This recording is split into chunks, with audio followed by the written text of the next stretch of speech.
Hello, welcome to the commentary for Destiny New York Volume 4, Winter Forever. I'm Pat Shand, and I wrote this motherfucker. I'm Shannon Lee, and I edited this motherfucker. Let's go. Yeah, this is our first time being in the same room since... Oh my god. You know what? You know what, dude, you know? Pre-COVID? Oh, yeah. Yeah. Oh, yeah. I can't even remember before that, though. Like, Yeah. what month we possibly saw each other. Probably the last time that we did one of these. Yeah, true. We didn't do one for the short stories volume, did we? No. No. Just the last Destiny, I think. Wow. It's been a long time. Yeah. But welcome Jesus. back to my humble abode, you know? With all the kitty cats. All of our cats. And we're here to talk about Destiny New York Volume 4. Mm-hmm. We have 3 covers here. We have one cover, our main cover, by Manuel Pretano. He was the original artist who he co-created the series. He drew Volume 1, and he's contributed artwork to the cover and back cover through Volumes 1 to 4. Mm-hmm. Yeah. And we have here a little symbolic cover of Logan and Taylor holding hands in the snow with Lilith on the bottom with her face having some skeletal action. Yeah, I remember when you first sent that, I didn't even notice right away, and then started to see that half her face had the skeleton. Yeah, and I wonder, like, do people see that and do they think that we're going to kill the character? Whoa! Yeah. Going crazy over that death. yeah, that's our cat Hoyt. Definitely picked up by the audio. And yeah.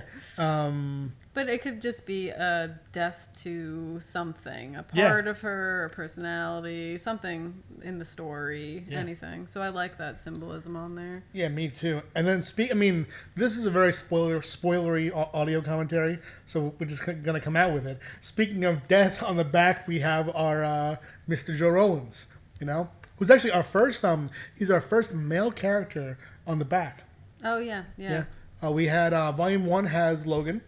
2 has Lilith, of course. 3 has Bailey. Short Stories volume has Trinity. And now Joe's on the back of this. Yeah. And for this volume, we switched. Volumes 1 through 3, we had this ongoing motif of, Volume 1 had adulting is hard. Adulting when you're a prophecy girl is even harder. Volume 2 had relationships are hard, etc., etc., etc. The same setup. Yeah. But... I was going to keep that going, but Volume 4 would have been grief is hard. Grief as a prophecy girl is even harder. But the fact is, that's not true. Grief is just hard. Yeah, in general. So I wanted to get away from, just that format, because the truth is, it was cool to, like, have an ongoing thing, but it ended up being a bit easy. And now we just pull a quote from the book.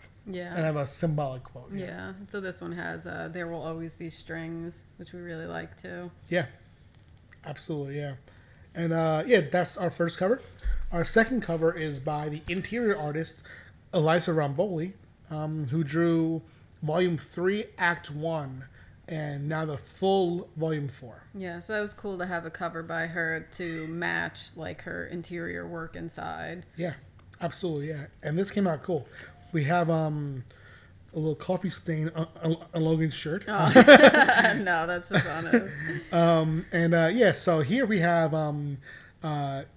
it's interesting. We have Logan and Taylor and Hoyt. Come on, and Hoyt, he's on the cover Jesus too. Yeah. Christ, you guys.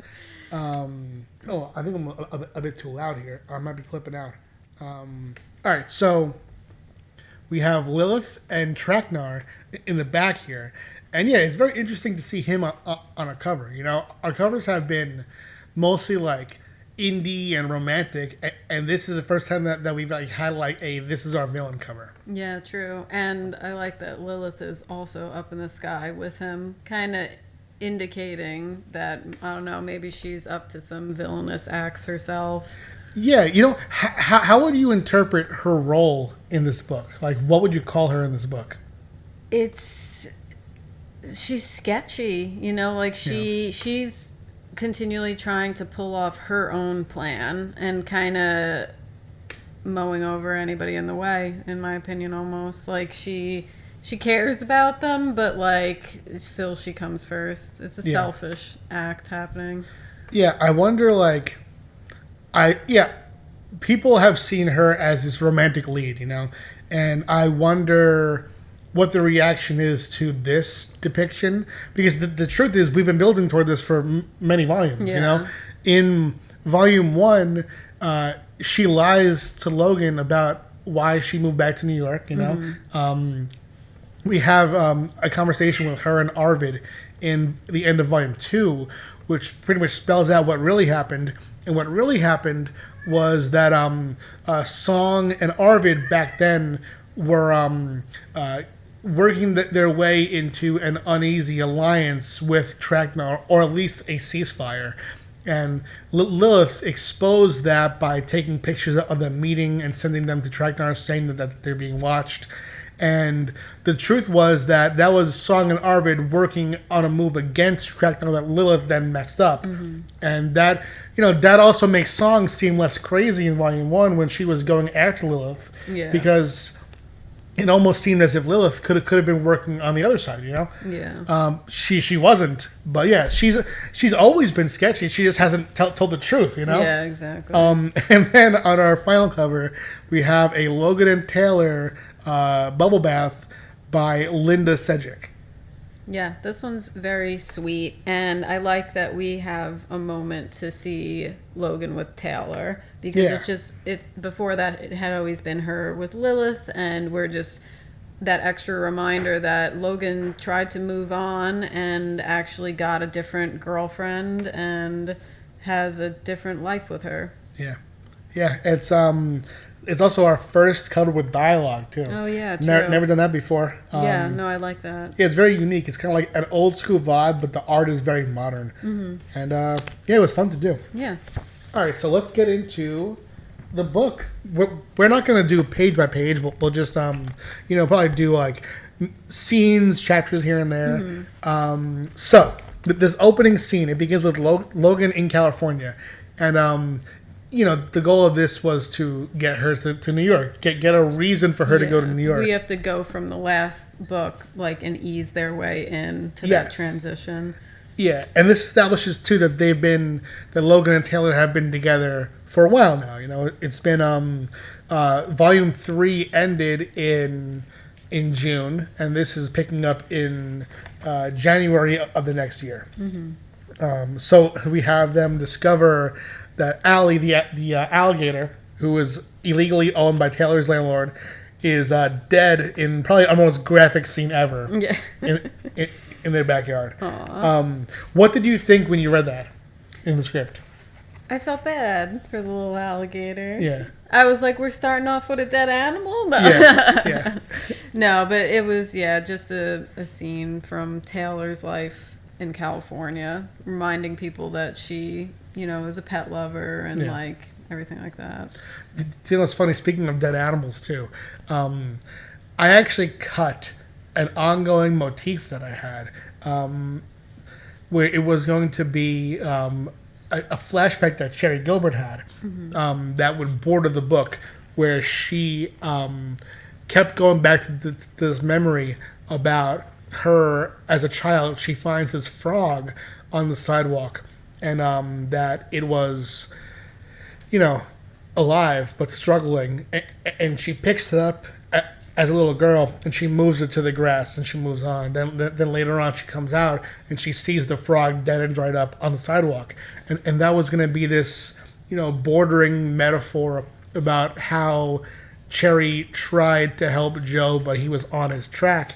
And I realized that we can't have 2 dead reptiles in the book, Aww. Yeah. Maybe that'll come back later on. Maybe, But yeah, so that's It'd that. It'd be a good short. Yeah. Yeah.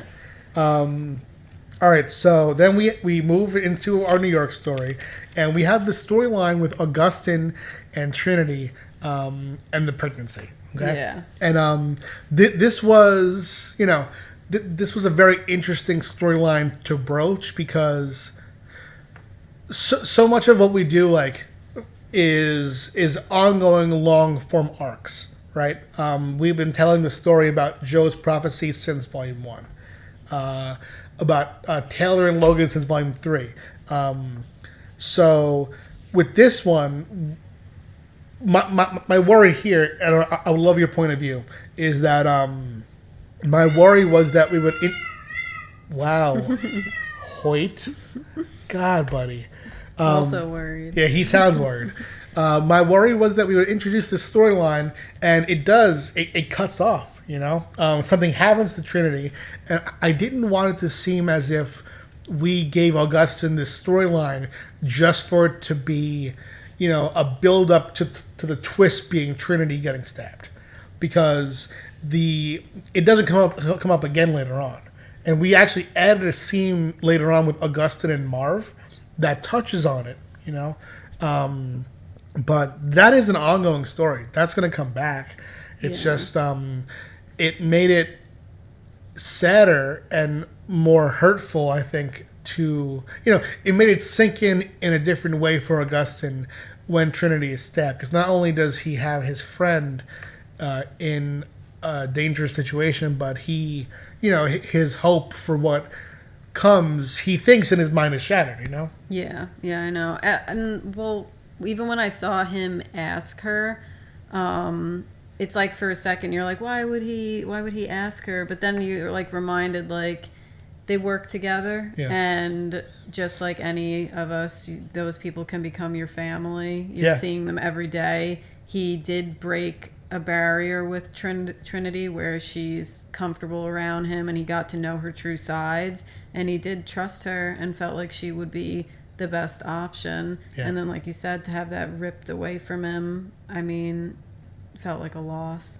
to him. And on that note, what do you think about this? There's a scene soon in Chapter 1 too, where Logan, you know, her last experience of Trinity is working with her at the Green Bean, and her, you know, not liking it that much. She only you know? knew her from the beginning, like that literally first few days of working with her, and then Logan wasn't there anymore. Right. So had a completely different opinion of who Trinity is or was. Yeah, and she finds out at the Green Bean from Trinity that Trinity is gonna, you know, be Augustine's surrogate. And there's this moment where she kind of realizes how close they've become, because that's a very intimate thing to ask someone to do, of course, you know. And just like when someone moves away, you do need a replacement. Like he found his replacement best friend, and it's Trinity. Yeah, it's kind of rough, you know. Yeah. But life goes on. Yeah. Aw, Logan. yeah, it's very interesting watching. Life goes on, except Lilith, who's still just pining after Logan. Yeah. Logan here, you know, she comes back to this New York that she thinks is gonna, you know, be waiting for her. Yeah, waiting for her. Be the same home that she left. But so much has changed. And I mean, especially when she sees Lilith, you know, when later on she goes to her apartment and she notes that, like, it smells the same. But the interaction there is their worst ever. Yeah. Here we have Andre helping with trying to help with the suitcases. One of my favorite scenes is just like the silliness of this sex scene here, where Logan hits Taylor with the panties. You know, it's just it's very like she feels so comfortable here. You know. Yeah, and they're excited to be in New York together. Yeah. Like it's such a like cute, excited scene of like them both happy. Yeah. And Eliza draws these so nicely. The way that she directs character, the way the characters act, it's stylized to her style, but she gets the characters in such a deep way. Yeah, I feel like everyone's themselves and acting natural in each scene's what you would expect. It's so awesome. Yeah, I love it.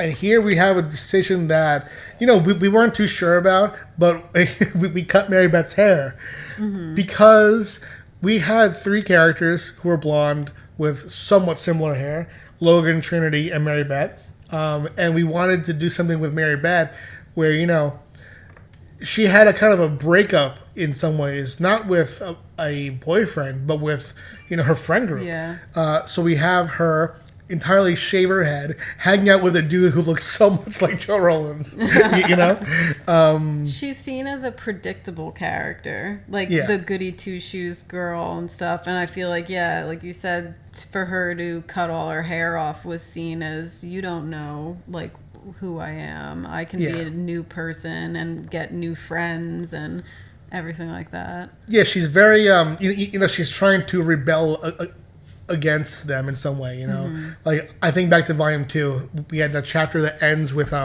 Mary Beth at the protest alone, just like, where's Joe? Yeah. And she looks like so sweet and sad. And here she's being much harder here. Yeah. Also making them like catch attention too. Yeah. Like notice her. Exactly. Yeah.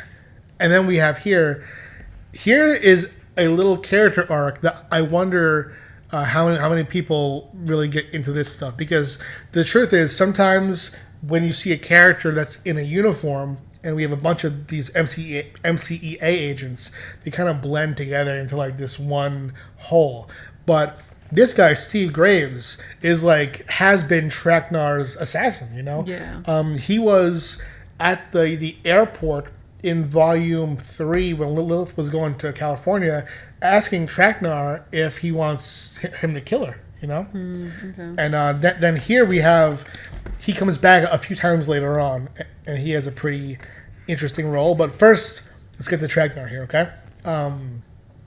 We've seen him doing magic in earlier volumes, but this is definitely, you know, the most magic we've gotten. We see a monster in the pages of this New York, you know? Yeah, he's up to no good. Yeah, and it's I think that the way that Eliza drew, she essentially had to draw a map of the dimensions, and we've only, up until this point, we've seen, you know, our dimension, and we've seen the blue, which Logan goes into.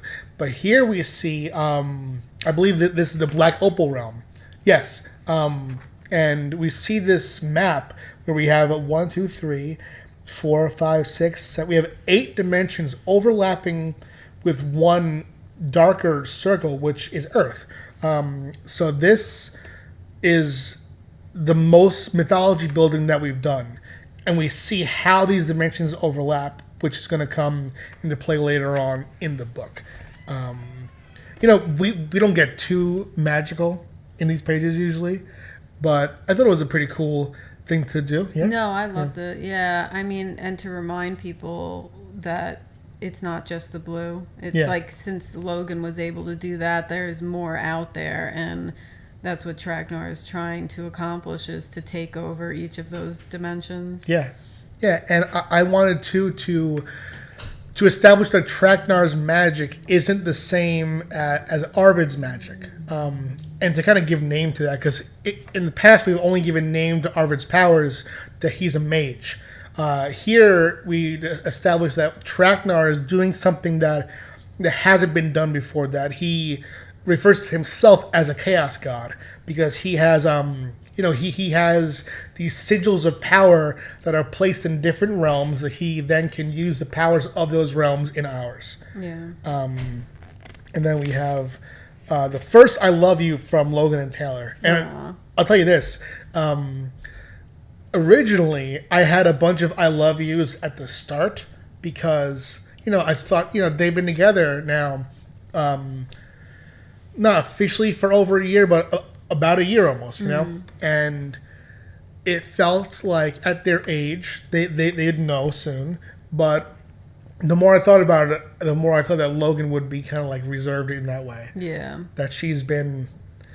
We have her as this character who always rushes into things, who makes these major decisions. So I thought that after Lilith, who she thought that she'd be with forever, that she'd be a bit more careful with the word.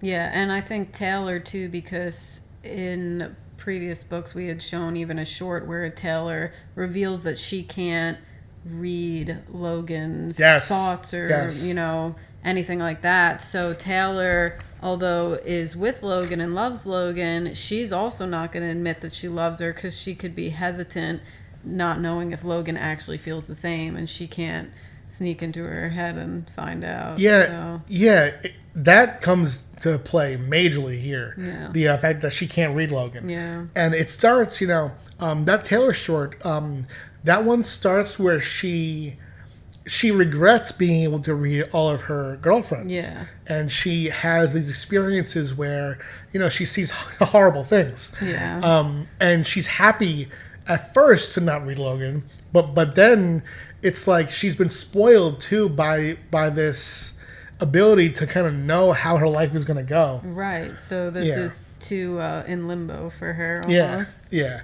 But this one panel of Taylor after Logan tells her I love you, this panel I love so much. Yeah, the face the way that she making. looks at her. Yeah.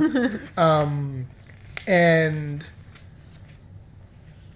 this scene that ends chapter 1, we have, it's one that my deepest hope as a writer is that someone reads this twice. Is that when Trinity starts to even think about having the kid? Oh yeah. I like that Marv. one too because Augustine was thinking that Trinity would be the best choice to have the surrogate. Yeah. And you'd think so too in a way, like you'd think Trinity isn't really interested in having a kid. But then this is the first time she's ever even had to think about having a kid. So to see her walking around the city, then looking at families different and thinking about if she ever really wanted to be a mother or a parent, it just hits her different. Now all of a sudden you think, is she going to be able to do this? Can she give up a kid and give it to her best friend? Or is she going to want the kid? Right. And this too, I actually changed one aspect of this to lean into what you're saying and to make it more of a question. In the first version, Eliza drew the parent and child as a mother and daughter. But I thought that reading it seemed too much as if she had fallen in love with just the idea of having a kid. Here, making the parent a father, you wonder, is she excited at the idea of having a kid, or is she excited at the idea of giving this to her best friend? Right, yeah. So and then this scene with Logan and Taylor and Lilith at the end of chapter 1. This is one that I really hope that some people, I know that I'm lucky enough that people read the book once. That's great. But if you read it twice, this scene plays out entirely differently. Yeah. Because this scene, you realize that Taylor, she reads the prophecy, but at the same time, she sees flashes of the future through Lilith's eyes, who she can read. Yeah. And she finally can actually get an inkling about Logan, but through Lilith. And what we're saying is that Lilith and Taylor kind of bump into each other, and then that's how Taylor ends up reading Lilith's prophecy, which is the first time we ever hear Lilith's full prophecy. Oh yeah, for sure. Yeah. And this, which is interesting because it's like, it's usually who reads your prophecy is someone that you have more of a connection with. There's who was it? Gia. Yes. Gia was trying to figure out her prophecy and kept having to go to different people and just wasn't forming that connection. Right. So it's just ironic that Lilith's connection is with Taylor, who's meanwhile the new girlfriend. Yeah, it's interesting. I wonder, I actually never thought about this. I wonder if in a different situation, what would happen if Taylor and Lilith had met and Logan wasn't in the picture, I think she still would have been able to read it. Yeah. Because they had the connection with each other to get that. But how about not the prophecy, though? I mean, like, personality-wise. If they would have even got along or romantic or anything. They would have maybe been friends, I think. There's such a divide here between them. It's like never a question. They both like to toke it. Yeah. Maybe they would have definitely smoked a joint together. Yeah. And reading this chapter and knowing what happens makes everything sadder. Because you realize that Taylor, for the next 6 chapters, isn't having a great time. No, that's it. Her trip is completely ruined now. That sucks. And this was always the plan. Ever since I introduced Taylor, that was the plan. Yeah. To have this go this way. Yeah. Some things when I write change. That never changed. That was always steady. And I only questioned it after I was writing it because I was like, man, I love Logan and Taylor more than I planned to. You know? Yeah. I always wanted to avoid, like, you know, for example, you watch TV shows, you watch movies, a series of movies. The second relationship in a show that has iconic romances doesn't usually get, you know... Yeah, not as good. Yeah. Like, I don't know why I'm thinking of this title, but for example, the Twilight movies, you know? Mm-hmm. People don't really like Bella and the werewolf as much as Bella and the vampire. Yeah, you know? Yeah. And that's a funny example because this book is nothing like that book. And I'm thinking about Buffy. Oh yeah, yeah. Riley. People don't like Riley Yeah. as much as Buffy and Angel. Exactly. So I wanted people to love Taylor. Yeah. Hold on, my wife Amy's talking to me off. Talk. I said, Team Jacob. Oh my god. Oh wow.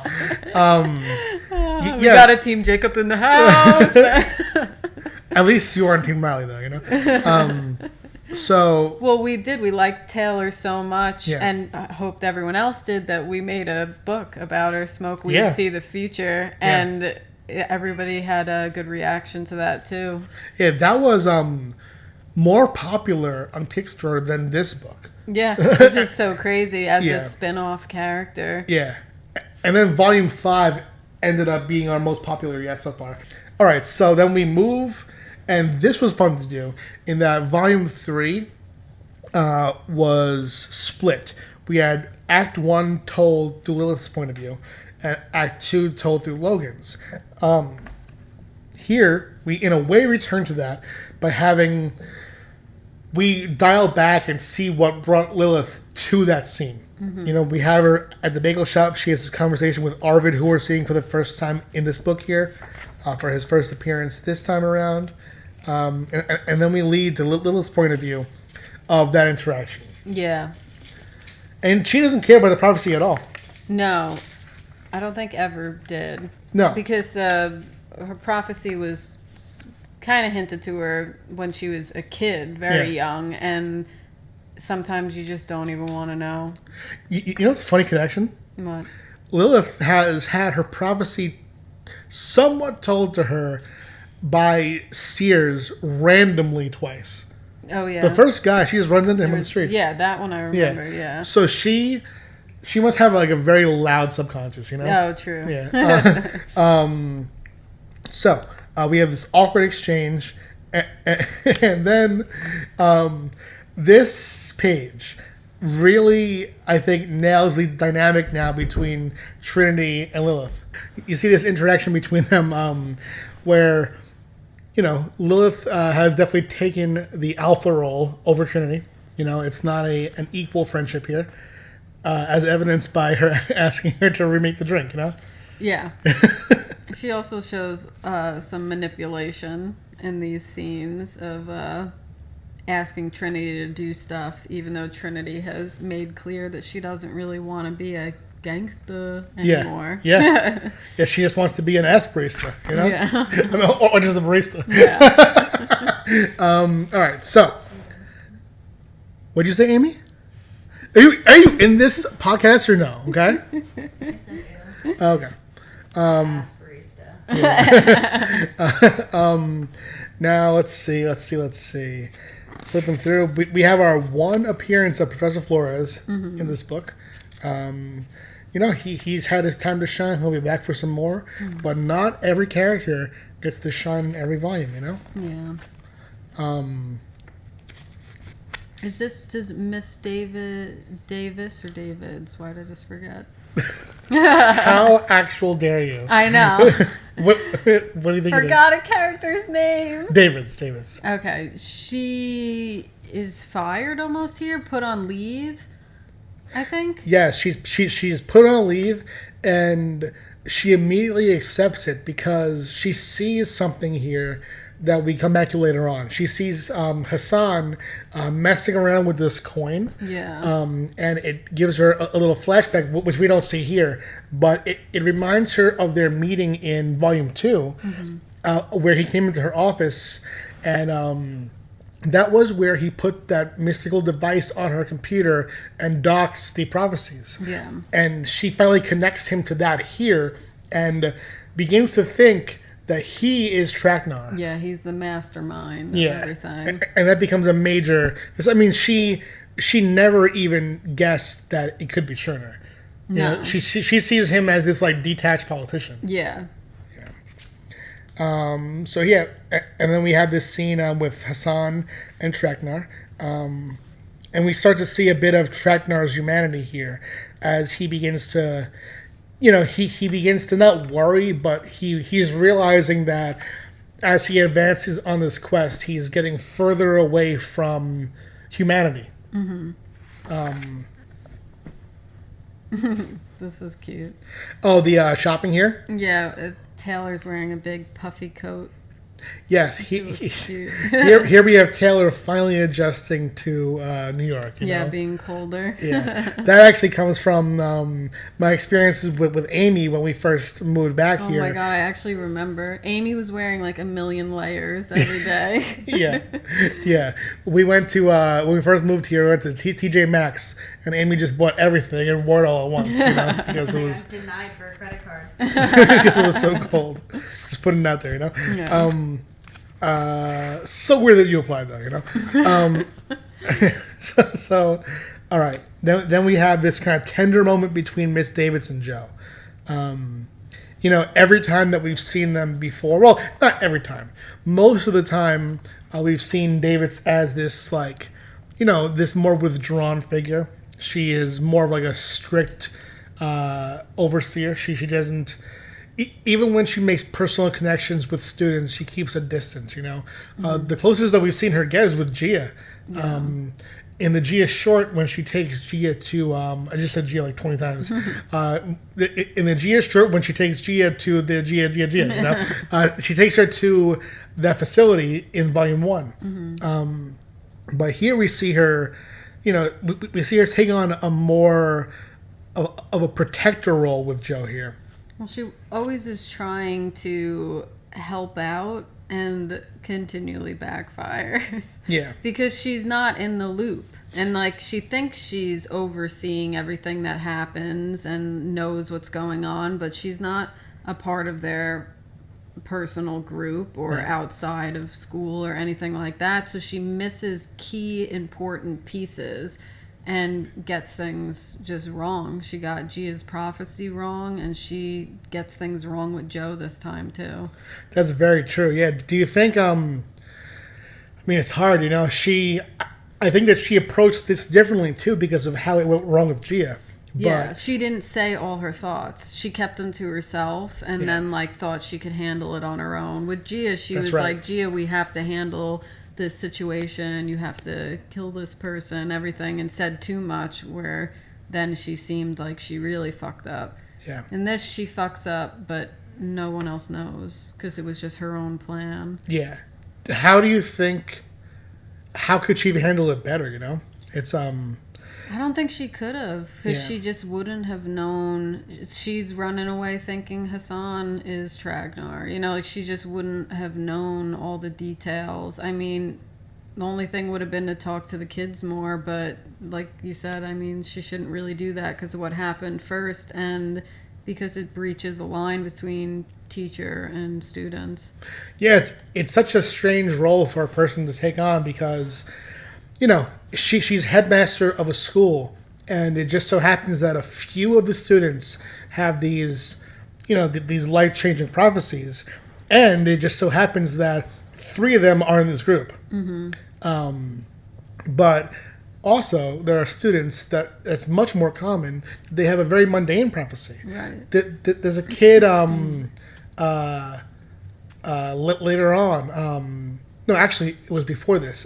In the short story volume, the kid who had a prophecy to design, the most functional toothbrush, Yeah. And then here later on we have the character Lucky, who has also a mundane prophecy that's more of about an app development thing. Yeah. And this is kind of morbid, but I had to figure out a way that Lucky could still be at the school and not know his prophecy is complete, but have it be complete because he dies in the book. Yeah. So there's this thing that he says that he's been working on it, and he thinks he's close to being done, and in reality, just the truth is that he's not going to be doing any more work on it. Yeah.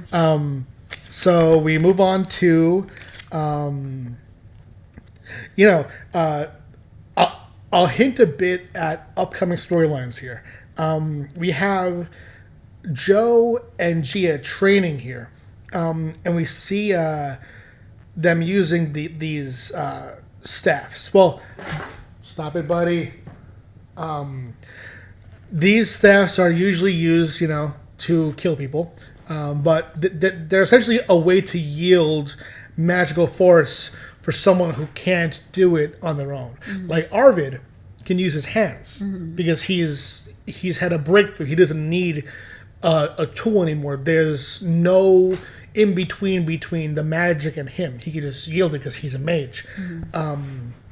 And we're going to be getting into later in the books how one becomes that, and what's the difference between what Arvid is and what Tragnar was, that kind of stuff.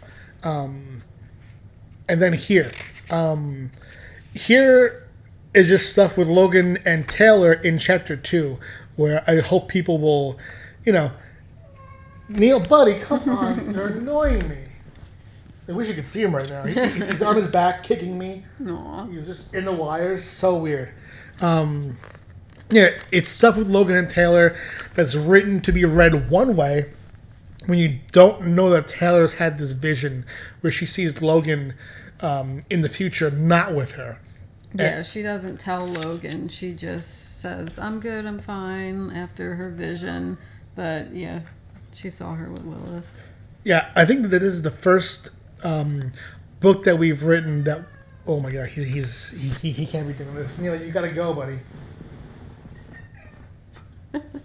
Buddy, get out of here, Bob. He's literally fighting it. Can you hold this really quick? Yeah, Has yeah. he eaten today? Oh, yeah. He's not asking for food. He's upside down in lines. Buddy, you gotta go. You gotta go. Jesus Christ, bud. He's just trying to play. Yeah, it's this is a mess, this production. Well, this is just some insight into how it is to work at Space Between. So, this is the first book in the series that we'll read entirely differently when you have read it once and you reread it. Yeah, definitely. There's multiple things in here that we're building toward. Because this, in many ways, is the climax to the first ongoing major arc. Yeah. We've been building a lot here that does come to somewhat of a conclusion in this volume. And here we have a good old Logan dream sequence. I love the dream sequences. Me too. They're so trippy and cool. I decided to add more in Volume 5. Awesome. Yeah, because, Volume 3 we didn't have much, if any. Mm-hmm. And Volume 2 was heavy on them, you know? And here, it's just a way to get a bit symbolic, too. And there's something here that I do want to talk about briefly. We have sort of like an image of Tragnar in the back, who Logan has never met. You know? So this is sort of like the blending of the dream and the mystical here, where there's, Logan is someone who has, to her, she lives a somewhat normal life, but she has a stronger connection to the blue than almost anyone else. And Tragnar is someone who will probably be the second most person whose strongest connection to the blue, because he's been there. Yeah. And he has his sigil there. Yeah. So there's a mystical connection between them that allows her to at least feel his presence here. She doesn't look at him, but he is in her dream here. How do you interpret that? Do you think that he's in the dream watching this, or do you think that she's dreaming of, like, a scary presence in Lilith's life, or do you think that he is? Yeah, what do you think? Oh man, that's hard because it could be either way. Yeah, like is it the dream of Lilith that's making Tragnar appear in the background, or is he? Yeah, like you said, the presence there because they both go into the different dimensions. Yeah. I don't know. I don't know which. Yeah, me neither. No, I mean... Well, it could be either. Yeah. That's why it's good to have his little figure there, because it makes you think. Yeah, it's written to be either, you know? So Logan sneaks out after having her bad dream and leaves Taylor a little note, which, of course, Taylor wakes up and is not happy that she was sneaking out. But she goes to see Lilith at her apartment. Yes. And it doesn't go great. This conversation was so intense to write. Mm-hmm. It's the meanest that they've been to one another. Yeah. And, you know, Logan, they started the conversation in very different ways. Lilith, you know, she's on her, like, you know, gangster shit. She goes to the door assuming that whoever knocks is going to be there to kill her. Yeah. So she goes with her gun. Scared. Like, I mean, even though she's going to act like she's tough, but she is currently living in a fear that someone could be coming after her. Yeah. And she has a good reason to, you know? Mm-hmm. And then Logan comes, smiling, happy. It smells like weed in here. She, you know, she's coming to check on Lilith, but, you know, there's always something there. Like, she lies to Taylor about doing this. Yeah. You know, she... Yeah, like she didn't want to tell Taylor that she went to see her ex. So it's like, what are you hiding? That you care in general. Yeah. Like, these two panels here where Lilith is smoking, and she says, she's cute, by the way. She know you're here? Yeah. You know? That, she... Now that she sees Logan with someone else, I think that she feels less of a... how can I put this? She feels like she doesn't have to be nice anymore. Right. Like before, she held Logan to this like ideal of, oh, that's who I love. That's what I want. Mm-hmm. And now she sees Logan has moved on. She approaches it with more bitterness. Right. How do you think that this would have played out? I mean, if Logan stayed, do you think that Lilith would have gone this route? Attitude-wise or job-wise? Yeah. I think that Lilith would have wanted to, but I think Logan would have fought her on it a lot.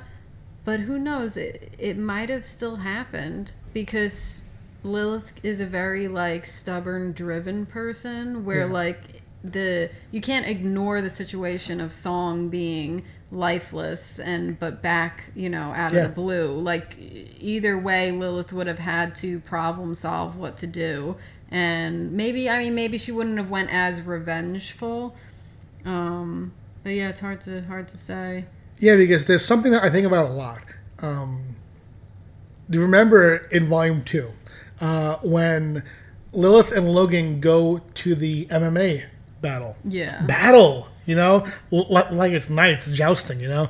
They go to the MMA fight, and they go in thinking that it's going to be Arvid there. Yeah. And it's Bailey. Yeah. And Lilith assumes that Bailey is in it with Arvid, and she pulls out her gun. Yeah, right? yeah. Logan, in the moment, is like, whoa. But then they leave, and it's not at all a big problem for Logan. You know? she did get over it. Yeah. Like, it's... I wonder how much Logan would care about the gangster shit versus how much she cares about their safety. True. Because, like, when Lilith goes to California, what breaks it with Logan is the discovery that Lilith is being somewhat cordial with Arvid, who did something bad to Logan in the past. Yeah. Not that she's less concerned, it seems to me at least, for what Lilith is doing versus who she's doing it with. Exactly. Yeah, that felt like more of a betrayal than even being in a sketchy situation with Arvid. But I mean, that's one thing that we'll never know because she wasn't there for it, you know? Yeah. But it's definitely interesting to me to just the wonder about how things would have gone. Yeah. Because so much of just writing this book is just trying to put myself in the characters' heads. Yeah. Well, I mean, Logan is aware that Lilith's parents were involved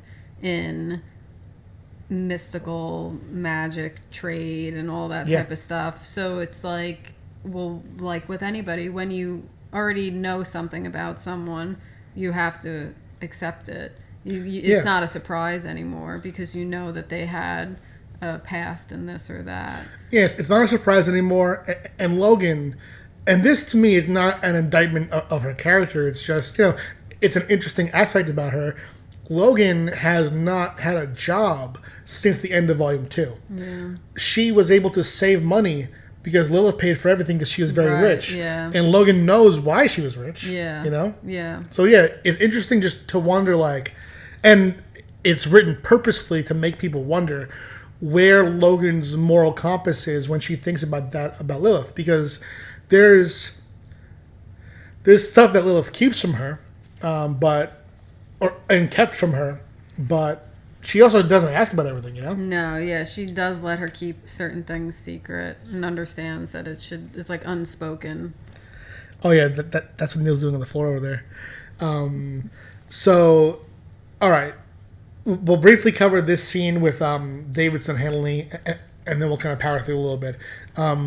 Here we establish that David's for sure thinks that Hassan is Tragnar, you know, and that plays out where she's just wrong. She ends up later on, she and Henley kidnap Tragnar and bring him to what they consider to be a safe distance from Joe, and it just does not work their way. No. Yeah.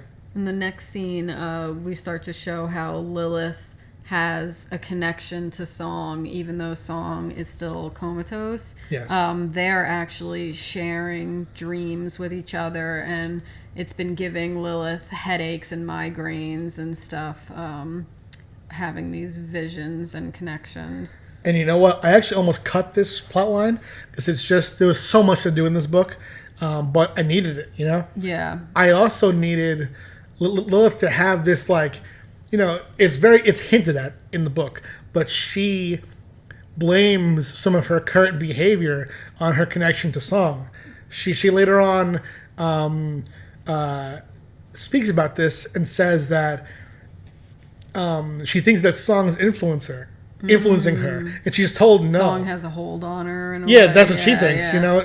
That's an easy way to write off. Oh yeah, I can manipulate Trinity because this was how Song was. Right. I can do this because this is how Song was. But no. That's not at all a part of it. No, she was just becoming a certain way. Yeah, and this Song in this vision, Song is in front of this structure.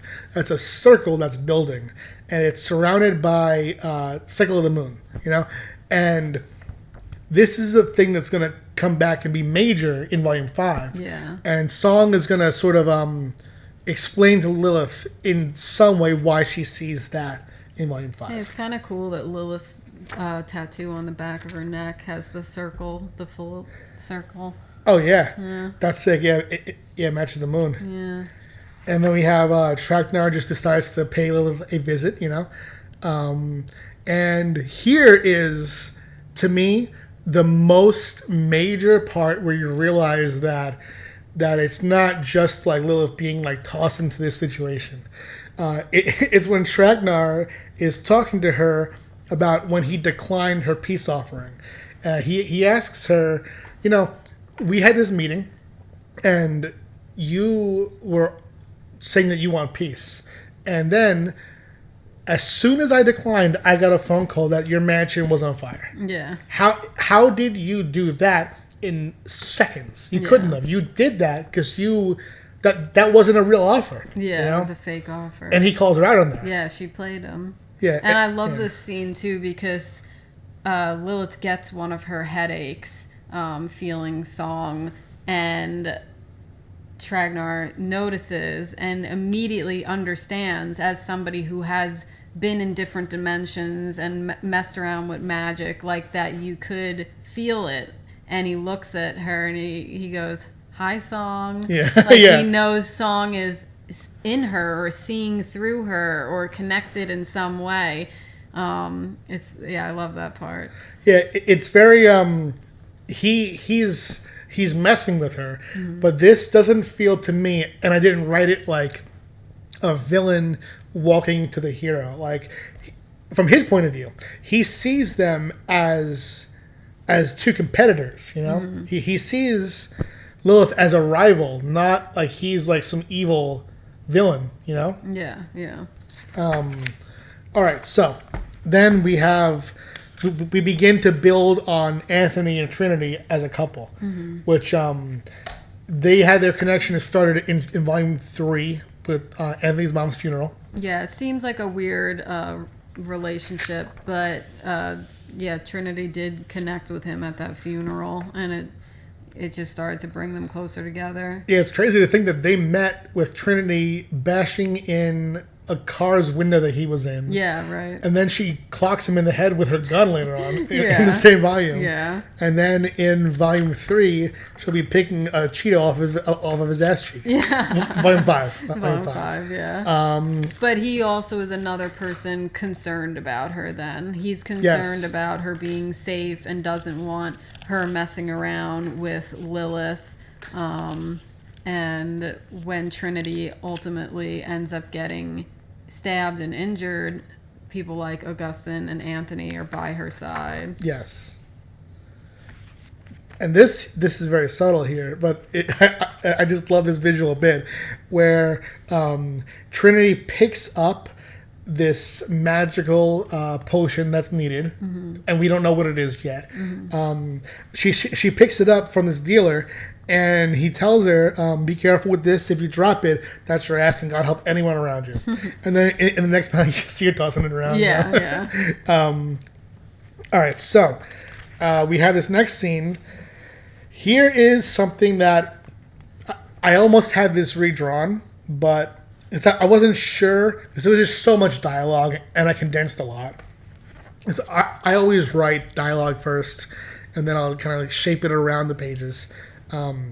There's this bit where Arvid reacts to something that Lilith says, and she says it off panel, and the idea was that Arvid is alarmed at how quickly she has kind of fit into this boss role. It's when Lilith tells Anthony about Trinity's surrogacy, and she uses it as a means to undermine Anthony's connection to her. Yeah, once again, manipulative. Yeah. Lilith is, definitely starting to fit into this role. Yeah, and here we see Lilith reacting, thinking that it's Logan being stabbed, and it ends up that it's Trinity. And I do wonder, like, if I was reading this as someone who isn't me, and I saw this page, I would assume dead, you know? Right, yeah. Yeah. But the truth is that I can't kill Trinity here. No, you know? Like, no. she's the best, you know? Neely, you gotta calm down, buddy. He's good here. He'll get all the pets over his here. face looks like this, though. Because his eyebrows are, like, inverted right now. He looks like he needs something. I don't know. All right, so some behind-the-scenes stuff here. This is also one thing I hope that people will read this and then reread the series, because this scene with Lilith and Augustine, Logan, and Taylor at the hospital, we saw this in Richie's vision when he was high in Volume 3. Right, yeah. And it's just something, an Easter egg. You know, there are moments from that sort of flash forward that we'll revisit in future volumes. Yeah, because it brought them all into the same room together. Exactly. And here we have when when Augustine has his breakdown over Trinity. This was meant to visually reference Volume 1 when Logan runs out of the coffee shop after her conversation with Bailey. Oh, yeah. And Augustine comes up behind her. That's a good, a good idea. I like that. And it connects them as besties again, too. Definitely, yeah, because they'll always have that connection, you know? Yeah. Now, Chapter 4 is the basis for the title of Volume 5. Chapter 4 is called In the Shadow, which is what Priya tells Lilith that she's in. Yes. And then Volume 5 is called Through the Shadow, about working through your demons and stuff. And we have this visual reference at the beginning of Chapter 4 to the car burning in Volume 2. And you have Trinity caught in the fire here. A little mixture of Lilith's emotions right now. All right, so Trinity's good. She survives. Like we said, they don't want her involved in this stuff anymore. Lilith, of course, comes to say her sorries, but then also rushes over to where that potion might have been left in the snow. Yes. Yeah, as soon as she hears Trinity speaking, she realizes that she has to just, take her other role right now. Yeah, that she has to take care of what she originally sought out to do. Yeah. Yeah, and this is, this, I am, as anyone who reads this knows, I love dialogue. These pages are filled with it. But this one page, which has just 2 words on it, I thought Eliza did a beautiful job here. Yeah, and it has Lilith saying her iconic fuck. Yeah. Always got to work in I call it a little fuck panel. Yeah. And here is the most emotional one yet. And then here is where I had to really establish the timing here. With so much going on in the book, you can kind of get lost about how many days pass. Mm-hmm. But I wanted it to really be felt that Logan and Taylor took a more than a week-long vacation. Mm-hmm. This was almost 2 full weeks in New York. Mm-hmm. So they have a lot happening here, And this is 1 full week later toward the end of their trip, but still a few days away from the end. Yeah, and Taylor's looking up online how to just go back to California. Seems done with it here, but at the same time, Logan comes up to her, kind of relaxes her again, and they get close again. Yeah. But we just know that Taylor's feeling down in the dumps.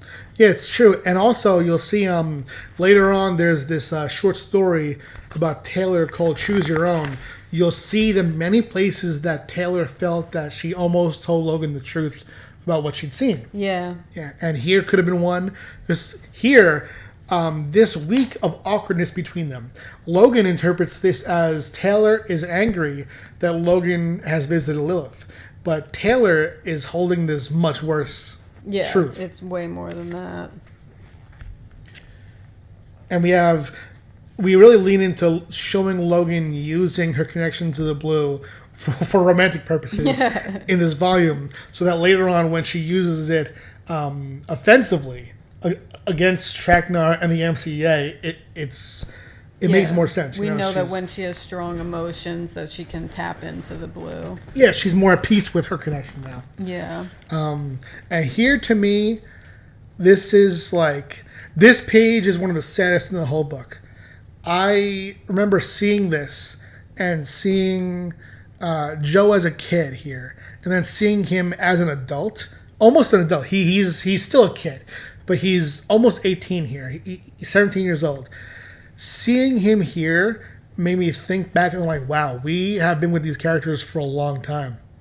Yeah, because he's aged and he has that life kind of sucked out of him right now because he just knows that his destiny could definitely go in the wrong direction. Exactly. In the previous panel, he's telling these fake stories about his quote unquote scar, which is a tattoo, and it made me remember the first time that we saw him is such a light reflection of this volume.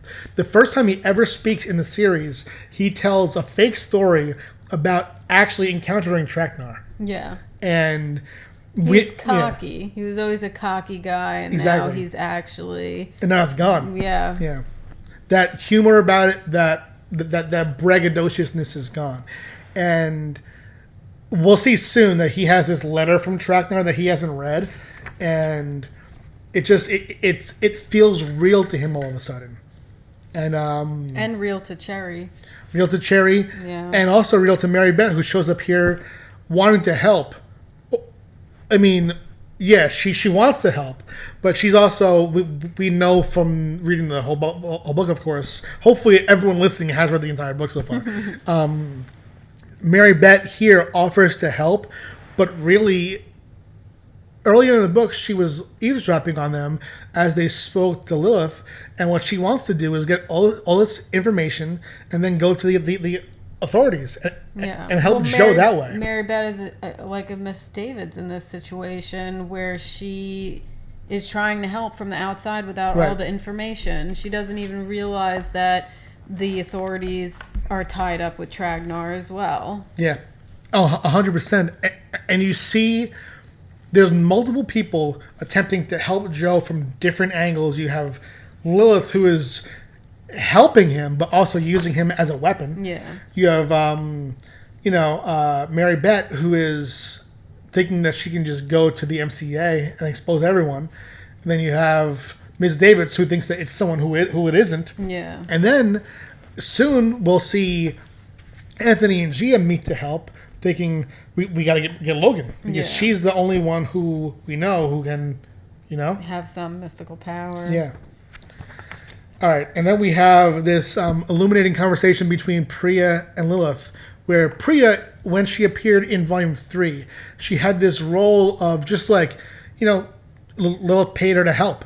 And here we have a totally different perspective where she's like, actually, that was the worst. Yeah. You brought me into something fucking horrible. Yeah, and Priya has also still seen some type of visions of the people that she helped that day, Lilith, Tragnar, anything. Like she did have a bit of a connection after that and knows that there's some bad stuff to come. And like you said, this is when she says to Lilith, like, you have a shadow around you. You're toxic. Yeah. And, yeah. And this page, I'm so glad for the next, there's 2 scenes that we added. We added a page that has Augustine and Marv talking at the Green Bean about about Trinity.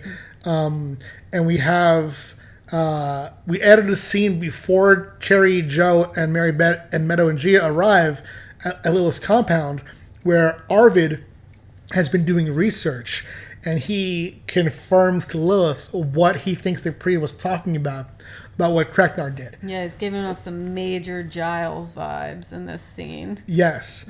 And in the first version, this page didn't exist, and instead we had Lilith already have the knowledge to know what Priya was talking about when Priya when Priya told her what she dreamt. Mm-hmm. Now, this, I think, works better and was necessary because the truth about Lilith is that she is a good boss, but she doesn't.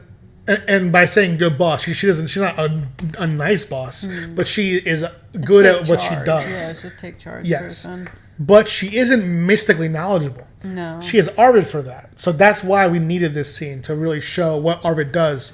And also to show Arvid kind of like leveling with her about how serious this could be. Yeah. Because this isn't... Arvid was never designed to be a hero, but he's someone who wants to protect that family, and he knows that if Tragnar is to assume this power, which the spell is that he puts, he has these series of crystals attached to staffs, and he has one crystal that represents each realm that he's been in his base realm of Earth, and he puts the crystal sister in those realms, so that'll give him the power of each realm in totality on Earth, which will then, when he has the full set, which means that his words, the words that he speaks, even things that he suggests people to do, they have to do, and there's no getting around it. It just gives him that power, that word of the chaos god that he truly is. Yeah. And that, if he gets that, he can just show up and be like, Arvid, kill her, Lilith, kill him, and then just shoot each other, Yeah. And here we have Joe and Lilith meeting for the first time, shaking hands the same exact way that Joe and Tragnar shake hands when they meet. Yeah. Which is, I mean, it's an obvious reflection, but it's, you know, it's showing how these two have somewhat similar roles in his life.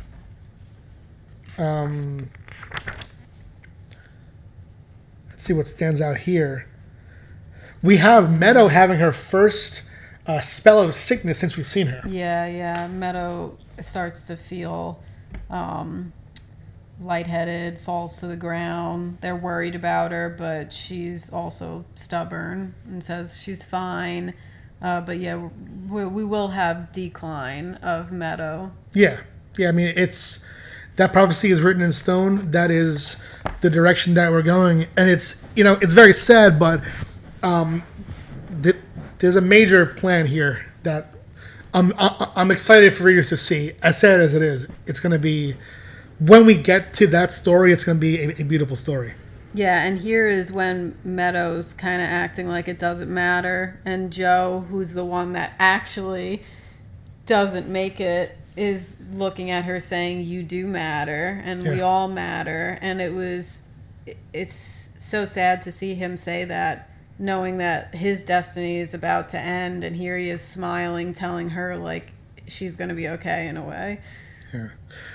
In Joe's shoes here, what do you think that he thinks? Do you think that is he going into this with hope, or do you feel that he... I think he has hope now because of the plan that Lilith creates. Lilith tells him that she's going to give him this potion that is why Trinity got hurt, that she had, and he could throw this at Tragnar, you know, it'll hurt him, it'll kill him, and he could maybe survive. And it sounds easier. You don't have to fight Tragnar. Right. You know, you can just splash some of this potion on him or something, or get him to drink it or anything like that. So it actually made him feel like, oh, I might be able to win this just with a trick, like a parlor trick, not strength or smarts. Yeah, what do you think about the plan, actually? It's like a weak plan, honestly. It's like that could so easily go wrong, and the backup plan is just then that Lilith and Arvid are going to come in with force and stuff, but you know, it really still leaves Joe just empty-handed with, you know, very easily that could go wrong, pretty much. I think that Joe's suggestion of the flask makes the plan exponentially better. It starts as a water bottle, and that, if discovered, would have been so quickly, you know? Yeah. It just shows how it starts with them in a very difficult situation where Joe has been forced to go to this thing. There's no way to get him out of this night at Tragnar's. No. No one would believe him if he were to say this. You know, there's no way to get this prophecy approved. Like how, for example, the MCA were able to verify Gia's prophecy, that song in Hijacked in Volume 1. The MCA who are in the school now are on Tragnar's side. There's no way around this. He has to be there. Yeah. So it's, you know, it's very... We're left in the situation where every plan possible is just not a good one. Yeah. All right, so we then just move through a bit quickly here. We start to get to everyone in place for the climax here.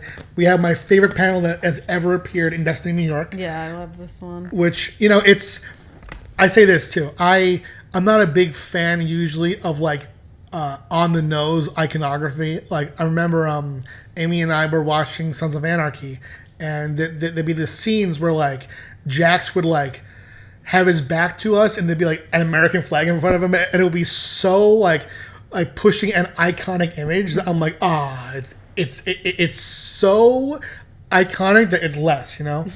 This, I was scared of that because they fell on the ground and in the snow, and they kiss, and their bodies have like left the imprint of a heart in the ground. Yeah. It's a bit on the nose, but Eliza did it so beautifully and subtly that it feels real. Yeah, you know? I love it. It's so cute. Yeah.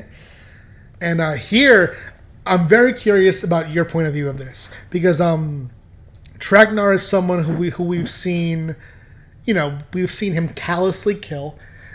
We see him doing this plan, and he opts to not complete his spell so that he gives Joe what he considers to be a fair shot. Yeah. What do you think about him here? And do you feel any emotion for him, or do you see him as just someone who's like deluded here? I think just deluded. He's not doing it to be a good guy. Yeah. I think he thinks it'll be more interesting for him to see how easily he can win just on his own with no power. Like, it's still a cockiness. It's still him thinking he's got this. Yeah. But yeah, he's gonna play it off like he's giving Joe a fair shot, but he knows he's not. Yeah, it's the way that I wrote him. I wanted him to be sort of like an evil Michael Scott, where his perception of how he's viewed and how he views other people is very skewed. Like, you'll see when he writes this letter to Joe, in his mind, he relates to Joe very much. Mm-hmm. He sees Joe as he was at that age. And Joe doesn't see that at all. No. Joe sees him as a monster. Yeah. And it was interesting to see, Tragnar, he sees this as like his last experience that's going to be wholly human. This murder, Yeah. And he has this, what he considers to be a bond with Joe that Joe considers to be fully a burden at this point. Yeah, now it's his curse. Yeah. And here we have the letter, and we have Tragnar's past here. And we find out that Tragnar, when he was a kid, had gone into a different realm with friends, and they end up not making it, and he's the only one that survives. And that, I think, just follows him through his life as a big regret. Yeah. But yeah. He also makes him feel immortal. He survived and they didn't. And now he just thinks he can survive anything and go to any dimension and make it out. Yeah, and he does that. And the older he gets, and this is that wistfulness that he was talking about. When he writes about this, he doesn't feel the same connection as he did then because he's less human now.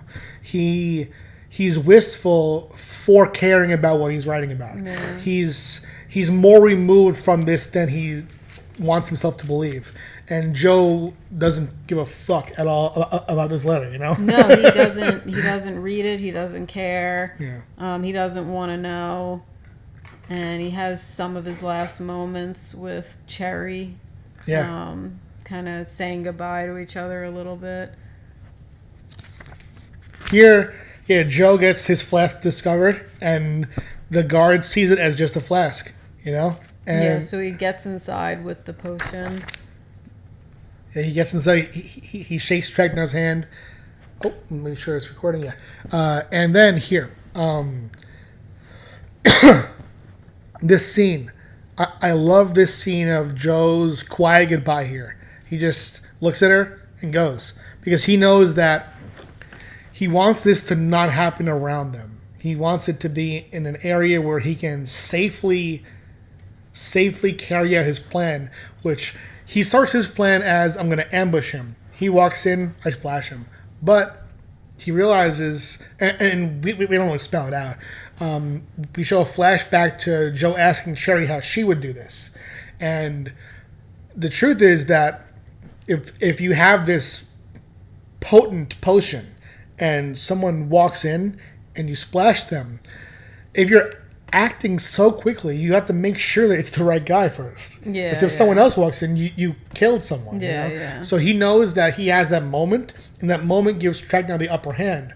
So Joe's plan through Cherry is to act defeated and to get hurt at first and then to strike out. Yeah.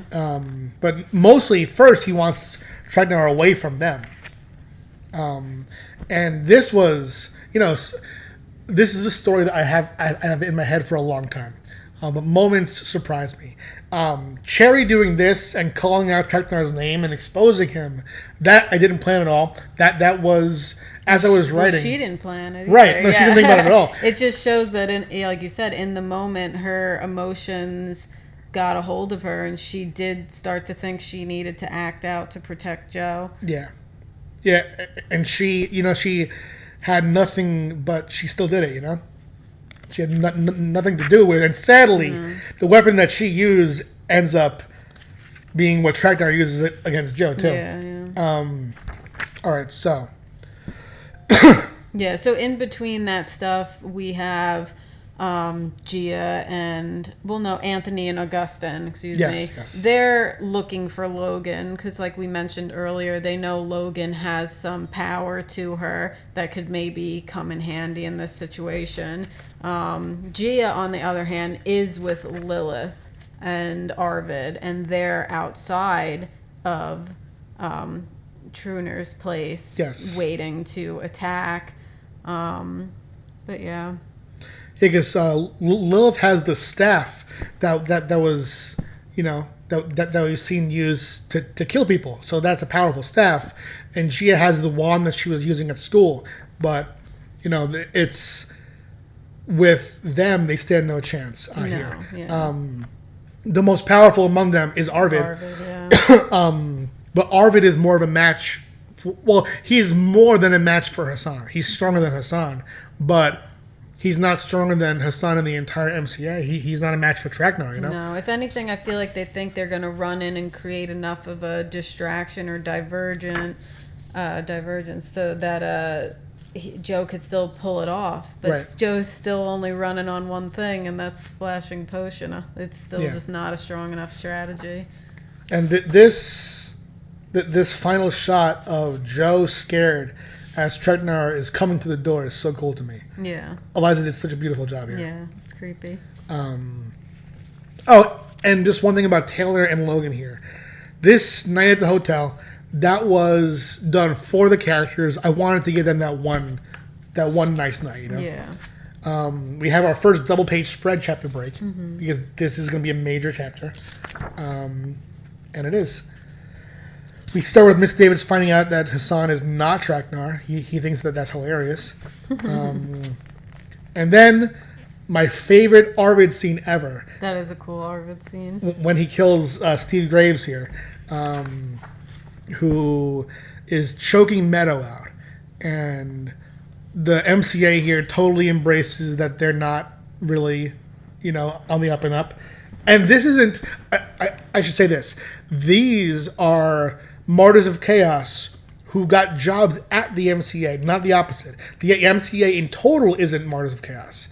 These MCA soldiers are. They are Tragnar's men first. The MCA as a whole is just a government unit, Yeah, but there's always going to be the corrupt ones. Exactly.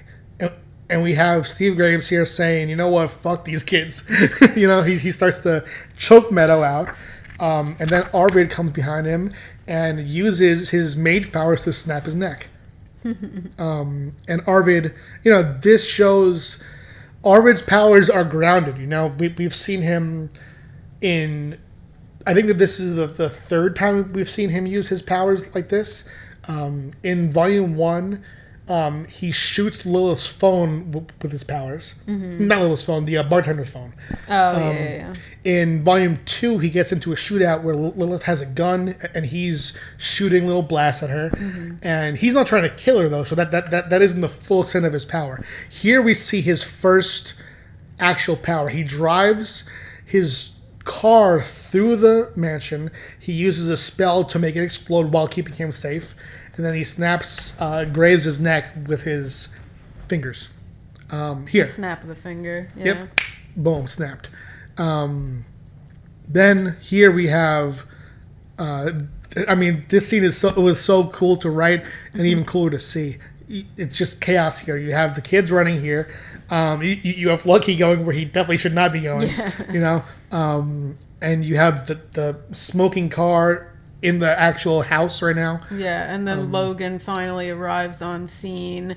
Thanks to the other members bringing her there, and she just gets out of the car with her open mouth. She drew it so good, and she's just like, Lilith, stop! Yeah, and it's like, at this point, it's good that she's there. She is able to do some bit of protection against what's happening here, and she's able to help Lilith survive. But I feel like it's she a little late. she's late, and she doesn't even know the extent of what's happening inside the building. Yeah. She's outside the building trying to prevent a fight happening out there with Lilith and Gia getting hurt or anything. And meanwhile, inside, it's just like they need so much help in there. Yeah, and it's like this, too. The idea here is that Logan's our main character. But we also have, like, she's the main character, and we have such a loud little lawnmower, you think? Yeah, I think it's a lawnmower. Stop it! The grass is fresh already. Go away, Papa. All right, so,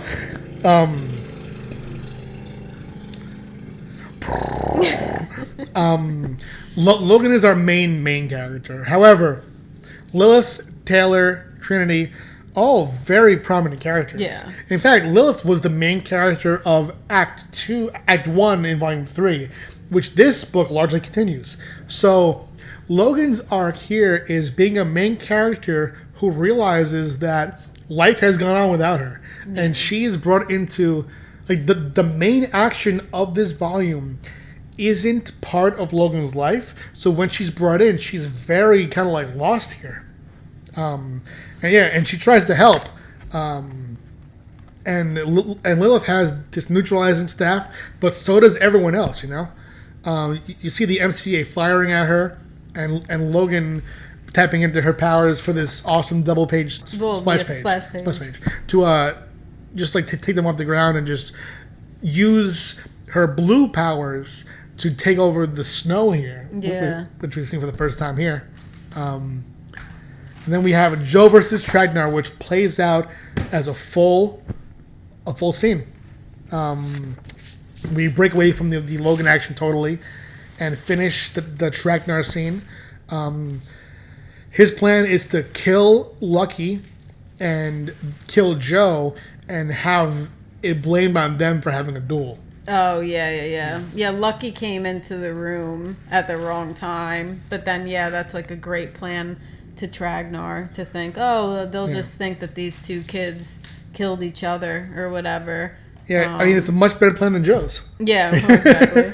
Yeah. But I mean, Tragnar tries to fight a little bit, tame, but then starts to take out the big guns and really beat Joe up. Yeah, you can see the extent of his powers here. He's tapping into... He can, with his hands, like Logan in some ways, open realms and utilize their power against Joe. You see this realm where this tentacle creature comes out of. Mm-hmm. And Tragnar is having a fight that he's very in control of until Joe tells him that he isn't like him at all. He would have never brought his friends into that situation. You know, that where Tragnar, for fun, took his buddies into this dangerous dimension, Joe separated from his friends and took this battle elsewhere, knowing that it was dangerous. Right. Very, very different there. Yeah. And then we have the scene. I mean, this was just my asshole wife, I have to do that. I know, true. It's okay. Is it though? Yes. That's not as bad as the lawnmower. No, it's not even close as bad. I'm just playing with you. That's bad. Babe, I was just kidding. I love you, asshole. Oh my god. Same. So, this was hard to write. This was something that we knew was coming for a long time. And what's funny is that when I first pitched this as as an ongoing comic series, I was pitching to companies like IDW, Image here and there, and Oni Press. Joe was going to die in issue 15, and it was not going to happen on page. It was going to be a thing that like shocked the school, and Logan hadn't left the school at that point in the issues. Oh wow, that's totally different. Totally different. Yeah, that was a very early outline, and the idea was showing that like this joke character had this serious prophecy, and instead we built him into a serious character. Yeah. Yeah, and yeah, it was sad. This is the closest that I've felt to a character that I've killed. Yeah. No, because we didn't kill him too early on. It's like you got connected with him. And in this scene, Tragnar zips a knife right at him, goes through him, and then Joe, while dying pretty much, reaches out his hand to share the flask with Tragnar and words it perfectly as a great trick to say cheers, to the end, or you won, and gets Tragnar to actually willingly take a sip of the potion. Because he knows from the letter how Tragnar sees the two of them and sees them as these like reflections of each other. Mm-hmm. So when he says as equals, Joe doesn't believe that at all. He's really leaning into what he knows Tragnar wants him to believe. Mm-hmm. And this panel right here, Joe's drinking from the flask. That is drawn in volume 3. Mm-hmm. It's when Anthony goes and helps with Joe's prophecy. And he's trying to get a visual of Tragnar. And he does. And he sees this moment. Yeah. It's just that he doesn't have context to say this is what's going to happen. Yeah. He sees, and Joe sees a flash of him taking a drink from the flask. Yeah. And, so that was how it was always going to end. And that was always the plan, as long as this scene has been planned. And the prophecy being that only one of them will see the light of day. Yes. And Joe passes, and Tragnar does end up getting to walk outside and see the light of day, but he has the potion in him now, and he does, cripple to the floor and not make it. Yeah, he's powerful enough that he's able to, walk out of the room okay. Whereas if, say for example, if Trinity had dropped that and cracked that bottle, mm-hmm. she would have been dead instantly. Right. Tragnar is powerful enough that he walks away feeling maybe as if he's feeling some kind of like high from what he just did. Mm-hmm. But instead that's, the most deadly mystical potion coursing through his veins. Yeah. And then at the end, he's amused that Joe has been able to do this. Yeah. He realizes what's been done. And from my perspective, he realizes even specifically what he drank. Yeah. He's knowledgeable enough to, that was a vodka. That was, and then he's dead. And there's originally a lot more dialogue on this page, but I cut it down because I wanted it to feel more urgent and less explaining. There was a moment in the original version where Taylor says to Lilith, I think that was your prophecy. But I cut that because Taylor isn't concerned by that at all. She wants to get out of there, you know? Yeah. And I want the reader to wonder that and to not get the confirmation. Yeah. Because it's meant that they don't know right now, So Lilith,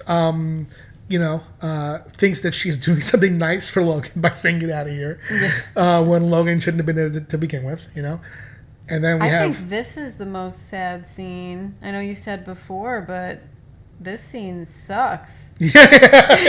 Oh my God. Cherry actually runs into the room and finds Joe's dead body. Yeah, no, this is super sad. Oh my God. Yeah, this we even visually reference in Cherry Gilbert Necromancer. Yeah. We see a flashback to this. And I love, it's obviously this whole thing is very dark, but I love how Eliza showed Joe's tattoo with the gray shading when his face is cloaked in black. And yeah, we have this moment where Cherry discovers Joe, and she doesn't get to mourn because she's being dragged away, you know? And we have her shouts of killer, murderer, where are you? You killed him. And that plays not only over Tragnar's body, but over Lilith on the ground, where she's beginning to feel this, you know? Yeah, yeah. And right when this is happening, like a conclusion to the whole Tragnar situation, Song, we have a clip of Song laying in bed, and she opens her eyes. Yes, she wakes up, and we don't ever explain what woke her. She's been in a coma since volume 2. That's I feel like it's so connected, though. long. You know, yeah. Yeah. It's she feels this huge surge of emotion too from Lilith, who she's connected to. True, yeah. And yeah, she wakes. She's been in a coma for so long. I know. So long, where like I feel like if we didn't do it now, it would begin to be a little bit funny, you know? Yeah. She's been in a coma for longer than Logan has known Taylor. Yeah. It's crazy. Yeah. Also in that scene, Lilith, until Cherry comes out and saying that you killed him, Lilith doesn't know if Joe's alive or dead inside. She sees Tragnar come out, but Tragnar also falls to the ground and dies, so she doesn't know if Joe made it. Right. But that's when, like you said, that emotion comes over her that it didn't work, that he didn't make it. Oh, right, that too. Joe didn't make it. And you know what? I said Tragnar's body bag. No. She sees 2 body bags. Tragnar's elsewhere. True. She sees these, and she's like, who the fuck? Yeah, You know? yeah. So, I mean, she can guess Joe. Yeah. But she's And the very others- curious who the other yeah, is. Lucky, yeah. Who's not very lucky at all, you know? Yeah. All right, so we have Cherry and I almost said Meadow. Cherry and Mary Beth's final scene together. Some time has passed, not tons of time, but just obviously Cherry is heartbroken over losing her boyfriend. They try to make up a little bit there. But I think Mary Beth's trying to say, my plan would have worked going to authorities or this or that, and Cherry's like, you have no idea. Like, everything would have turned to shit anyway. Yeah, it's true. I mean, no one here, from Miss Davis to Lilith to Mary Beth, they didn't share their plans, you know? Yeah. It was just everyone went wrong in one way. Yeah. And here we have, it was so fun to write Song again, you know? Yeah, I missed Song. Song is one of my favorite characters. Yeah, she hasn't been around in a while, and she's back now, and she does the opposite of everything we saw her do in Volume 1, which is something for her sister. And she turns herself in, saying that she did all this, not Lilith. Mm-hmm. Which, that's a great mystery in this book. We end the book not knowing why. In fact, the short story that Charlie Stickney and I wrote about Song ends to set up a conversation between them in Volume 5, which adds some clarification. But here we're meant to have people wondering for about a year why she would do this. Yeah, I think the connection with Lilith, like she did know what was going on outside of her coma and does feel to blame for a lot of it. Yeah. Yeah, she was a major catalyst for many of Lilith's actions. And I think that she's also, to Lilith, is an excuse in some ways for her actions, you know? Yeah. All right, so then we have Logan and Taylor. We have the breakup scene where Taylor tells Logan, and here is where it gets into, Taylor's in such a strange situation because is it the right thing to do to tell someone their romantic future? But if she doesn't, she won't be honest with her, you know? If she breaks up with her because she saw a vision of Logan and Lilith back together, how can she not tell her that? Well, yeah, because Logan will have no idea why this is coming about. So she has to kind of explain why they would be separating, because otherwise they were happy and doing good. Yeah. So it would just kind of come out of nowhere to Logan. Yeah. Yeah, I love this scene. She did a great job. Yeah. Eliza. Especially this panel right here. It is the 2 panels before Taylor walks away, where she's crying and she's smiling as much as she can. It's emotional, it's sad, it's sweet. It is, Logan's devastated, but Taylor has been coping with this for almost 2 full weeks now. Yeah, I think she's smiling because she's grateful that she had the time with her that she did, which is what anyone would say in a relationship, but it's more poignant for Taylor because, like we said previously, Taylor would see her other girlfriend's futures very soon. Yeah. So the fact that she got that free time with Logan of not having to worry about how their relationship was going to end was blissful to her. She got to live carefree. And now, unfortunately, the same thing that always happens to her ended up happening just through Lilith. It's true. And it shows, too, that different seers operate in different ways. Taylor is a much more sensitive seer than Anthony. Mm-hmm. In Taylor's short story, in the short story collection 1, we see Taylor passing by people on the street and having visions of, like, them going to the vet. We see her having a vision of a cashier being fired. Mm-hmm. That doesn't happen to Anthony as much. No, she's more tapped in, but also for her side hustle, that's part of her career is to explore that connection with marijuana and stuff like that. Definitely. And now, speaking of Anthony, we have our first kiss here between Trinity and Anthony, which I thought was very sweet. It's this... We had this breakup and this, these sad scenes, and we're about to go into the saddest scene of all time, Mm-hmm. You've been saying that. I know, this is a sad book now. but this is this is a big climax. Yeah. Whole book. It's the end of a lot. Shit goes down. Yeah, shit goes down. But it's also the beginning of a lot, too. And here we have, in the midst, how do you fucking say that word? I thought that was it. You got Midst. it. In the baseball midst of this, of this breakup and these deaths, we have the start of a new relationship between Trinity and Anthony, which is just very sweet. I think it's it was placed here specifically to make this chapter not too devastating. Yeah. This is a relationship that could have, begun in volume 5 or in a short story.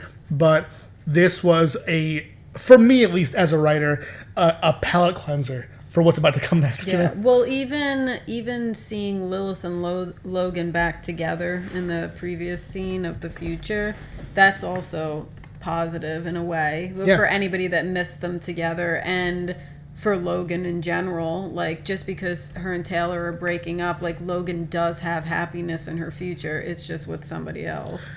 Yeah, and it's like this. I want to challenge the reader even when they get what they want. Like, for example, volume 2 ends. The reader should, if I'm successful, have the desire to see Logan and Lilith back together. Mm-hmm. Volume 3, when Logan and Lilith have their interaction where Logan is like, well, I can't do this. You should want them back together. Here, by the time that you see that they're getting back together, it should also be sad. Yeah. It should also be like, but what about Taylor, Yeah. All right, so then we have this funeral scene here. And I want to say this really quick. This is not anything that people, should know, but drawn in the funeral scene at the gravesite is Ryan Fassett, who was actually he co-wrote the first Joe Roland short with me. Mm-hmm. So I wanted him here for that because he's here, and also Joe's aunt is here as well, who was pictured in that story. Yeah, we also do change Cherry's hair in this series. If you can imagine, during the sadness of losing Joe, she stopped getting up, straightening her hair, like, you know, getting dressed up, all this and that. She, you know, was in a depression, and she starts to go all natural, and this even goes into our Cherry Necromancer book, where she really just has a new style, is more, you know, herself, and yeah. It's interesting how it starts. Like, it starts with her grieving Joe. Right, because we were working on Cherry Gilbert as we were working on this volume. So we wanted to lead into Cherry's role there with this. And we always have this, like, character look change during sad stuff. Like when Gia shaved her head and she cut her hair off, and even Mary Beth, you know, cutting her hair off. It's like a symbolism of a new chapter in their lives. 100%. And I'll say this too. It's done in a way that works for what we have here. And what we have here is a black and white comic. If we had color, I would work more with changing characters' hair color too. Yeah, that too. And that kind of stuff, you know? But we do work with what we have here. And here we have the scene. This spell, actually, it's the same spell that Flores did to see his cat in the final short story from the short story collection. You have Joe's name written over and over again in the cauldron, and they light it and they use the ash from it. And they summon Joe's spirit, which, you know, we have really hammered in again in this book that when you summon a spirit in Destiny in the Earth, that isn't the ghost of a person, that is the manifestation of an imprint of that person on Earth. It's a memory of that person. So when when Cherry summons Joe, this is an imprint of Joe when he was alive. This is Joe from the previous Halloween night, who she's able to have a brief conversation with. Yeah, I love this part too. It's written like a dream sequence in a way, like drawn, but it's her spell coming to fruition. It's beautiful. Yeah, Eliza did a beautiful job, and it's And she gets to have that last moment with Joe, because she wasn't in the room when Joe passed, and her last goodbye was just at the table. So this was just a reminder that, you know, what happened was unfortunately just part of his destiny. Yeah. And that leads into this actual dream sequence, which we see in reality. We see Taylor leave, and we see Logan in Augustine's arms, and then she falls asleep, and she has this dream sequence that is, you know, it's her. In her mind, she's getting her thoughts in order of what happened and sorting what happened. And it's done through the appearance of her dad in her dream. And yeah, it is what it is. You know, it brings back, because this book is very much a sequel, as I said before, to Volume 3, Act 1. It carries on threads from what was going on with Lilith there and brings Logan in. Here we see that Logan is still mourning her loss from Volume 3, Act 2 of her dad. Yeah, and in the dream, her dad basically takes her on a ride in his sports car, and then in real life, she gets woken up by that noise of the car pulling up, and it's her dad's car, which at this time she doesn't know where her dad's car had been taken or put or anything, and it turns out that Lilith had bought the dad's car, and now she finds out that Lilith is in possession of it.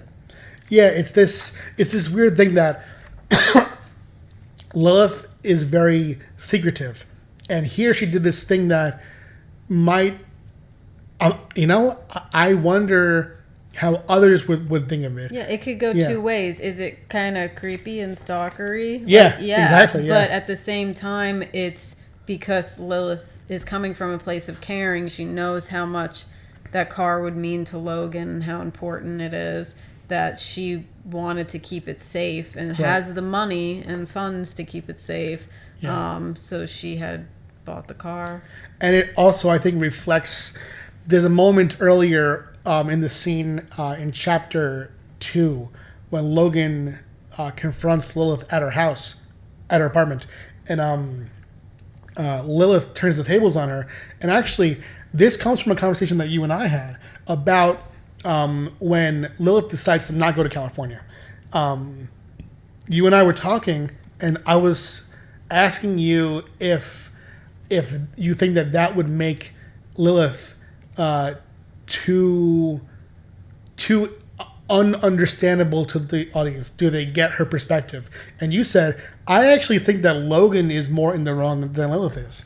Yeah, in some ways, I've said before that I think it was kind of unreasonable for Logan to even think that Lilith could just pick up her life and run away to California, especially because Song had just gotten back from the Blue.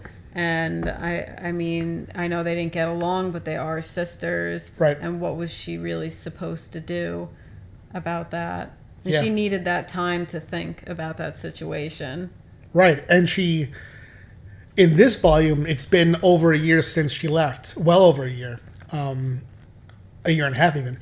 And Lilith finally comes out to Logan and says, you know what?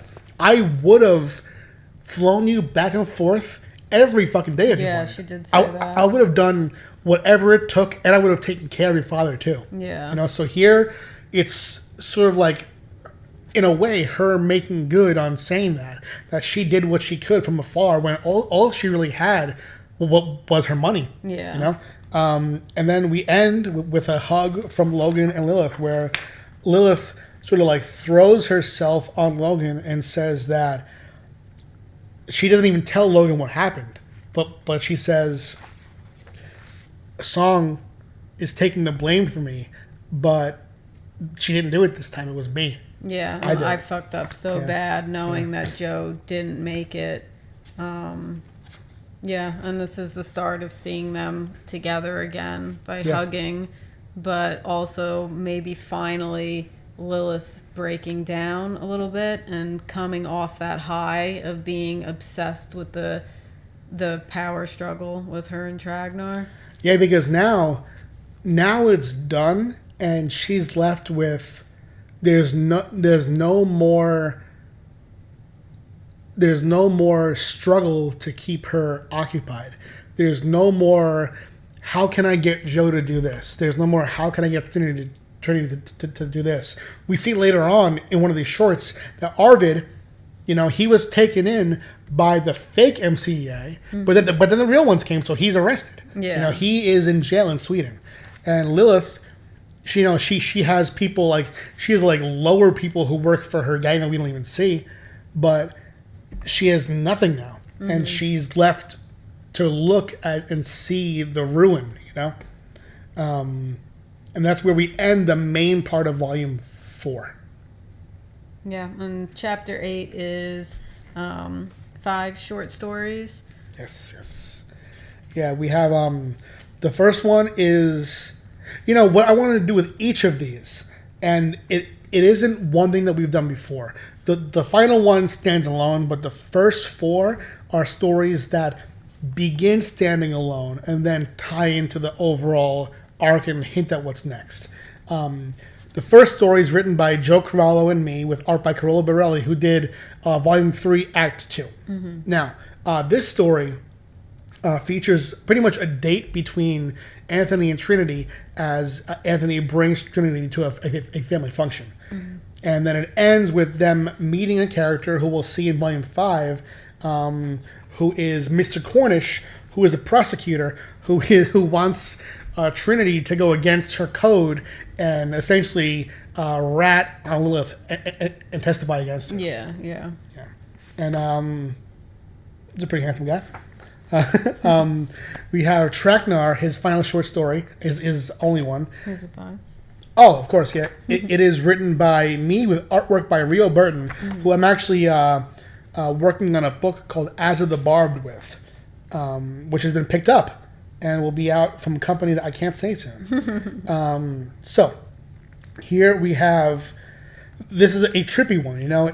It's one that I want people to sort of like follow and digest as it goes along, but it starts from Tragnar's POV, and what it does, it plays out as if it's just normal narration at first, but it actually continues the letter that he wrote to Joe, and it finishes off what Joe never read. And it also creates a bond with him and Hassan. Yes. Which will continue pretty much. Yes, it shows why Hassan was loyal to him, shows where he was found, and then it shows sort of this transition of power in a very gory way. You know, you see Hassan being teleported by using one last burst of dark magic from Tragnar that he essentially telekinetically passes between their minds.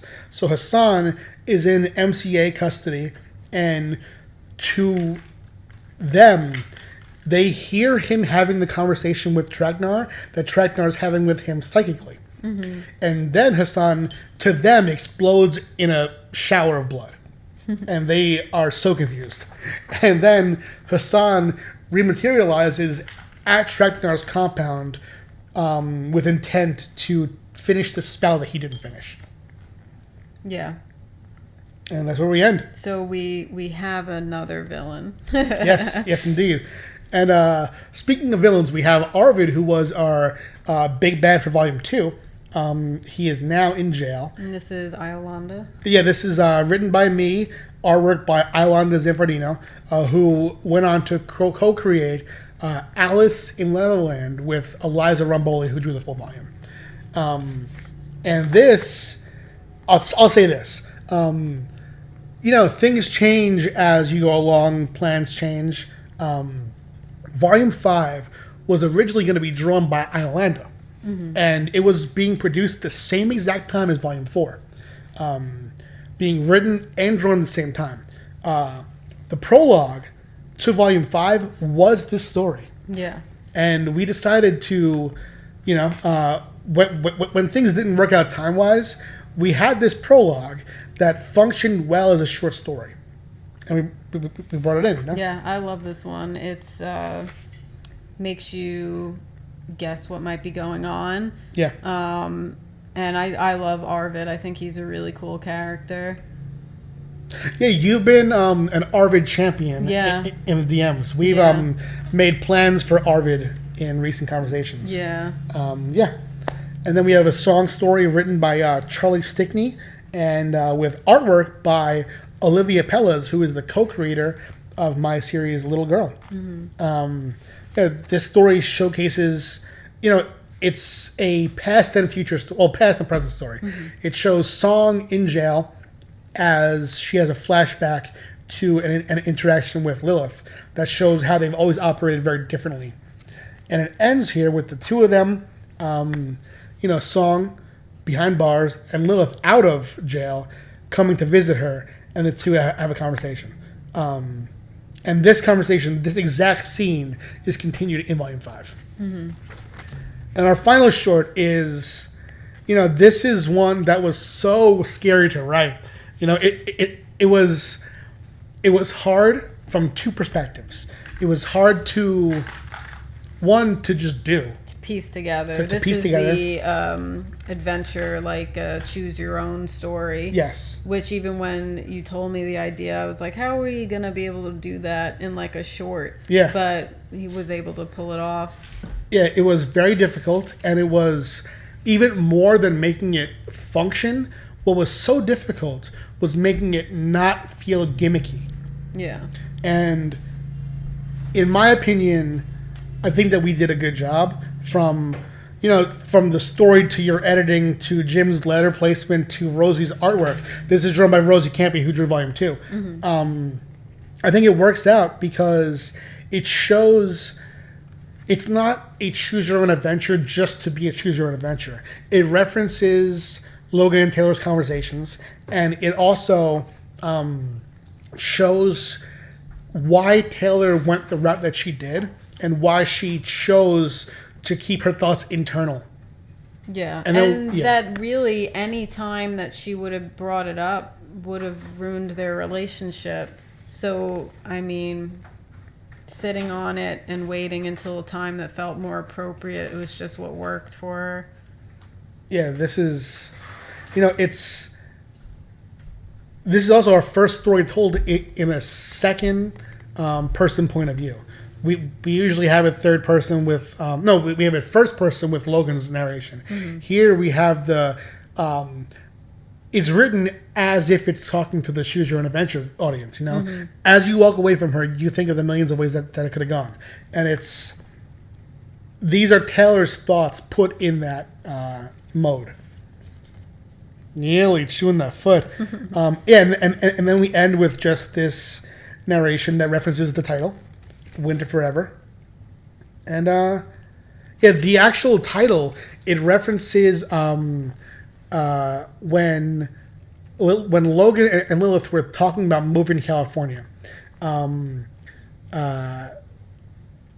Logan says something to the effect of "no more snow," and this just, it brought back the idea that Logan, didn't escape what was happening in New York by moving away. She came back and realized how out of control things had gotten, But yeah, our final page references that one panel by Eliza from chapter 5, I think, maybe chapter 6, with the heart in the snow. And yeah. Yeah, and then we have our page of backers, which of course we thank everybody so much for helping this book and the series in general to be possible to make. Yeah. It's a heavy one, Yeah. But it does, like you said, it leaves off with new possibilities, questions for what the future might hold for each person. It does, and I'll say this too. I'll talk a bit about Volume 5, and then we'll wrap up. I have had trouble picking up from here in one specific way. We've left this book off with so much to cover that, with Volume 5, we're starting some new things too. And I'm so excited about what's coming that I keep writing too quickly as far as characters doing certain things. So I've had to slow down recently, and chapter 2 is going way different than I thought. I'll start writing a scene that I've plotted out to be 2 pages, and I'm like, the characters want to hash this out and talk for so much longer. So it's been interesting getting back to things because this left it off in a very emotional place. And I mean, as far as the place of Volume 4 in the series, time always gives you a clearer look back. But this is my favorite thing that we've done so far. Just the way that it brought everything together. I think that I feel more deeply about the characters the longer that we spend with them. Oh, definitely. That's what, like you just said, it's so many different people to have to wrap up whatever their story is in that moment. And I mean, this did bring a conclusion to one of the biggest stories of Joe and Tragnar and Song and Lilith and Logan and Lilith. So it's just a lot more could happen after this, because then it's like, well, what's the new problem, the new villain, everything else that could be possible after this?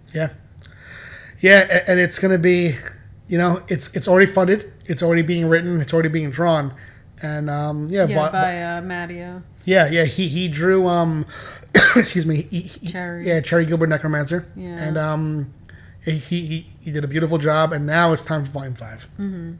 But yeah, thank you for listening, everyone. It's been, I went into this saying it was going to be a shorter one, but it's a long book. It's a long book. Our Destiny commentary is always going to be lengthy. Yeah, it's a long book. Especially with a lot of Easter eggs that's put inside the book. Yeah, and there's so much that we didn't even cover, too. Oh, it's just there's every bit of art is thought about, and every bit of dialogue is thought about.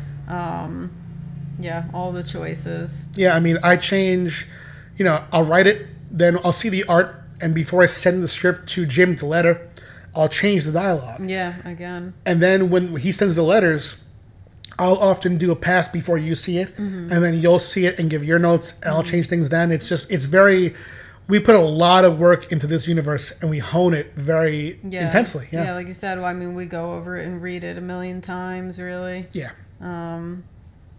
But yeah, and as many read-throughs as you do, you'll keep noticing those scenes that are shown several times, or the quotes that could be like said several times, and see all those connections. Yeah, I mean, Volume 5 especially has so many callbacks. Like, there are a few moments where I want to say it without saying it, but something happens in the Arvid story in Volume 4 at the end of the book. In Volume 5, Lilith is told about this, and then in a later scene, Meadows are informed, and they both have very different flashbacks that have their gut reaction. And let's wrap it up. That was awesome. Thank you so much for doing that. Yeah. Thank you for having me. Fuck yeah. Thank you for reading and listening. Thanks for hanging out, Amy. All right.